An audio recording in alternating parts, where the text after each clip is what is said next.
Do you think there's ever a time you end up back in Nebraska? No, I'll never end up back in Nebraska. You don't think so? No. Even if they call and they're like, hey, listen, we fucked up. They wouldn't. They wouldn't. No. That would never happen. Not there. That's a bummer. Yeah. Because of how bad the breakup was?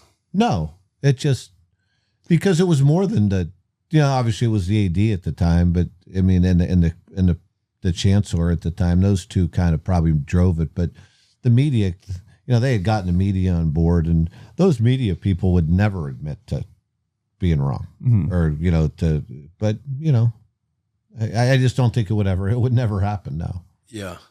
I think what was interesting to me too, is like when they were kind of, and this is me talking, when they were kind of pushing you out of there, I thought it was interesting because Tom Osborne was the AD before, who's the AD that came, Eichhorst? Is it Eichhorst? Yeah. Eichhorst. And you would think that Tom, I would assume that Tom and everybody there that's in the culture there would already let the new people coming in know, this is the culture we have. You know what I mean? Because Tom Osborne's seen in Nebraska as Tom Osborne. You think that something like that just wouldn't happen, how it all unfolded. You would think that they would have celebrated and treated Tom better at the end, and that didn't happen. So. They weren't treating Tom good at the end? No, I mean, no, not really. They kind of forced Tom out. I don't think Tom was quite right. I mean, in the end, I think Tom Osborne, earned the right to, came back, kind of saved the program when he came back as the AD. Oh, yeah, absolutely. And then all of a sudden, I think he's pretty much earned the right.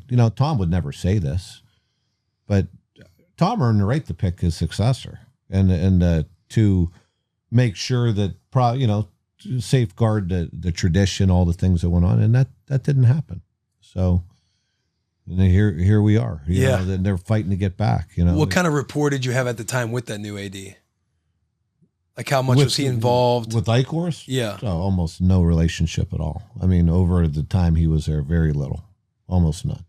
This is the guy that kind of started to push the new AD, and they kind of How long was he there before you left?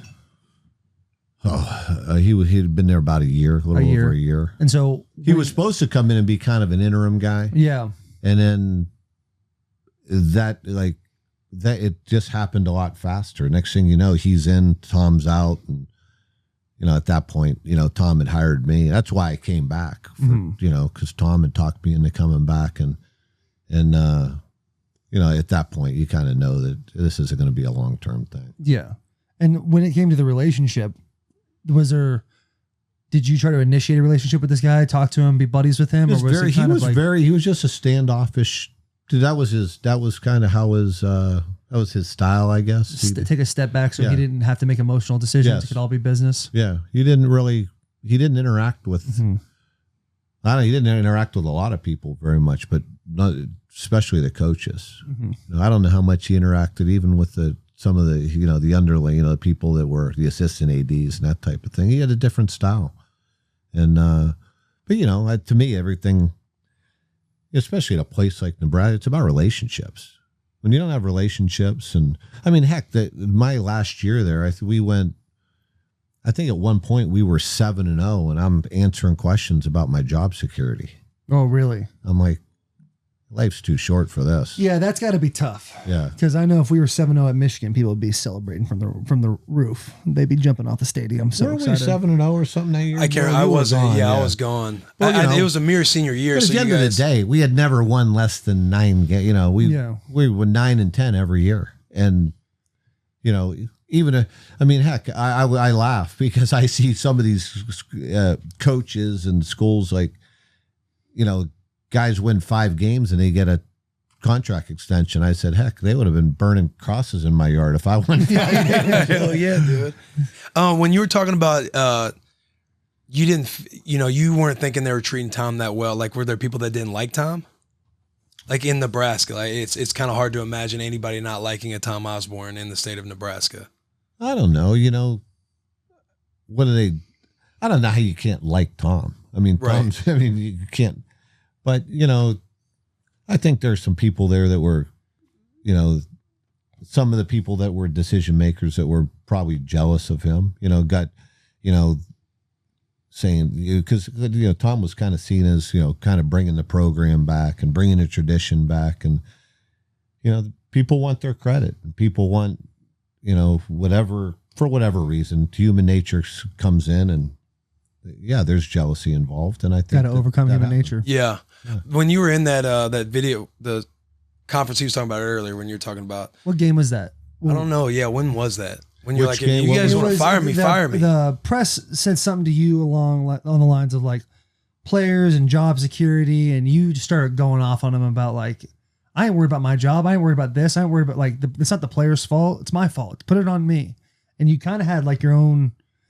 I mean, as a player watching, I'm like, damn, you kind of want to play for Right, that. you're like, if they want to fire me, they can go ahead and fire me. You know what press conference I'm talking about? It could have been one of few. I don't know. Okay. So Iowa. It was after we lost Iowa the year before. And that's a big rivalry, right? Obviously, Yeah, you it's a and And that was the year you actually. I mean, there wasn't. You stayed another year, right? Because I was there were there another rumors year. about you. There were rumors about people wanting to fire you then, right? Like this was like a 2-year thing to where you kind of felt. chicken shit call. What personal foul was that? Who knows, dude? That could have been any call. That could have just been a fucking no. offsides So call. we got a. There was a big third down play. I remember there was a big third down play, and we were off the field, and flag comes out. Really cost us a game, and it cost us a chance to win the game. And they asked me about it after the game. They said, "What do you think? What do you think of that pass interference call at the end?" There you go. 10 grand Yeah, or whatever chicken it shit was. call. You didn't find for that for sure. Dobson, on your end, what was during this time? That was your senior year, Will? Lost to Iowa? No. We were were gone by 2-0 then. against Iowa. You were okay. George Shout Kittle. out George. Shout out George Kittle. From you guys are winning 9 games every single year. From your standpoint, a lot of times the strength coach goes with the head coach. Like we all know, like it kind of comes down, and you see all this pressure from the media. What was your thought process like during this whole thing? Did you think it was a load of horse shit or what? Well, I think the whole staff supported Bo. Yeah. I mean, like Will said, he was the leader of the team. He's the leader of the staff. So the staff always supported Bo. No question. I mean, all the players did. It was always you always felt the separation of everybody who played for Bo, everyone who was in like the culture of Bo, and then pretty much everybody. Not everybody else, because I hate to say that, because you would even help guys too in team meetings, because guys would get death threats for not making a play or something like that. Oh, or shit. People's families would get trashed. Remember Niles Paul, like his family was getting stuff thrown at him or something after a 'Cause he game. dropped that ball. Because Niles was running into the end zone and fumbled the ball into the end zone, like as he was about to score. And we lost a game we shouldn't have against Iowa State, but we shouldn't have. But the players, we kept kind of everything in house, but I think the players appreciated not just me, but our staff for what we were. Because I think at the end of the day, as much as we were hard on you, we had high expectations for the players, but I think they always believed we had your best interests at heart. I think the players. I mean, It really sounds like it. I mean, knowing how Dobson is and then how Will's talking about you, sounds like you guys had a really good squad inside that was able to keep it in-house.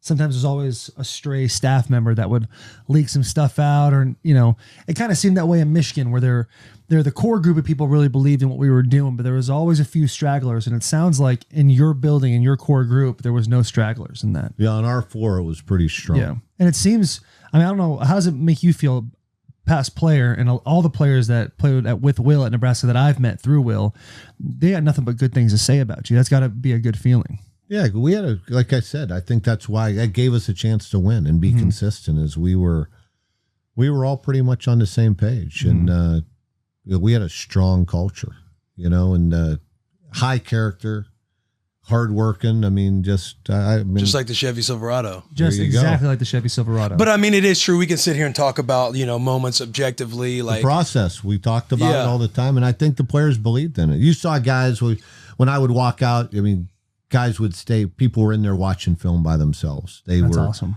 They were doing the little things that give you a chance to be successful. Yeah, and at the end of the day, you can talk about us not, winning certain games for whatever reason, or objectively looking at, hey, what could we have all done better? Like, everyone knows they can get better at something, but overall, I mean, everyone has reaped benefit from the, all your mantras that we mess around with, and play with, because Dob always preached attitude and effort. Bo's always preaching focus on the process, compete every day. And as much as we joke about it, it's like, I'm not in this chair without all of that stuff, without all of those hard teachings. I hope you guys like this clip. If you want to continue to be for the boys, you need to like this video, subscribe to the channel, share with a friend, and check out our playlist. We have all the links right here on the screen. As always, biggest of hugs and tiniest of kisses. Also, go check out the full episodes, but always for the boys.